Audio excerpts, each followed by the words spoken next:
அவளுக்கு எப்படின்னா ஒரு ஹேபிட் வந்து அந்த டிராஃபிக்குள்ளெல்லாம் நடந்து பாட்டுக்கு வந்துகிட்டே இருப்பா. பஸ் வருது, கார் எதுவுமே இருக்கு. ஏன்னா அந்த கோபம் கடுமையா இருக்கும் அவளுக்கு. அந்த கோபம் கடிஞ்சு அவர் நடந்து உடல் தளர்ச்சி அடையும் போது கொஞ்சம் கோபம் குறையும் அப்படிங்கிற ஒரு இது இருக்கு.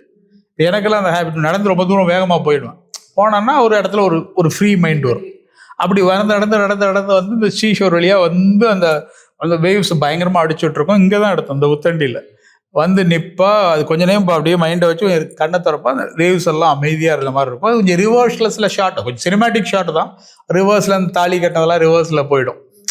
ரிவர்ஸில் போனதும் அப்படியே மைண்ட் அவளுக்கு ஃப்ரீ ஆகும். அப்பா ஃப்ரெண்டு உஷா, அந்த தீபா வெங்கட் கேரக்டர் தேடி அங்கே வந்துடுவா. நீ எங்கே போன, உன்னை தேடி அலைஞ்சு வழக்கு முன்னாடி வர இடத்துக்கு வந்திருப்பா. அதை வச்சு அவள் ஜட்ஜ் பண்ணி இங்கே வந்திருப்பான். அவள் சொல்லுவா என்னன்னா, நான் வந்து வெறும் அபிநயான்றது வெறும் அவ்வளோதான். எனக்கு எங்கள் அப்பா பேர், புருஷன் பேர் இதெல்லாம் வேண்டாம், எல்லாமே ஐம் ஃப்ரீ. இப்போ பழைய மாதிரி நம்ம இருக்க போகிறோமான்னா அவள் ஏற்கனவே அதை பற்றி தான் அவள் சப்போர்ட் பண்ணி பேசுகிற ஒரு ஃப்ரெண்ட். ஒரு ஆண்கிட்ட உன் மகிழ்ச்சி இருக்குன்னு நினச்சேன்னா அதை விட பலகீனம் உன்ட்ட எதுவுமே இல்லை. உன் மகிழ்ச்சி உனக்கிட்ட தான் இருக்குது, அவங்ககிட்ட இல்லை. உன் மகிழ்ச்சி உனக்குள்ளே வச்சுக்கிறதே உனக்கு சிக்கலாக இருக்குது. இன்னொருத்தர் மூலமாக கிடைக்குன்னு நம்புற, கிடைச்சா சந்தோஷம், ஆனால் அந்த எந்த நம்பிக்கையில் உட்காந்துருப்ப அப்படின்னு சொல்லி அவள் 2 பேரும் பழைய மாதிரி ஆகிட்டோன்னு சிரிச்சு நடந்து போயிட்டே இருப்பாங்க. இப்போ அந்த வேவ்ஸுடைய சாஃப்ட்னஸ் வேறு மாதிரி இருக்கும். அது சின்ன சேஞ்ச் பண்ணியிருக்கும்.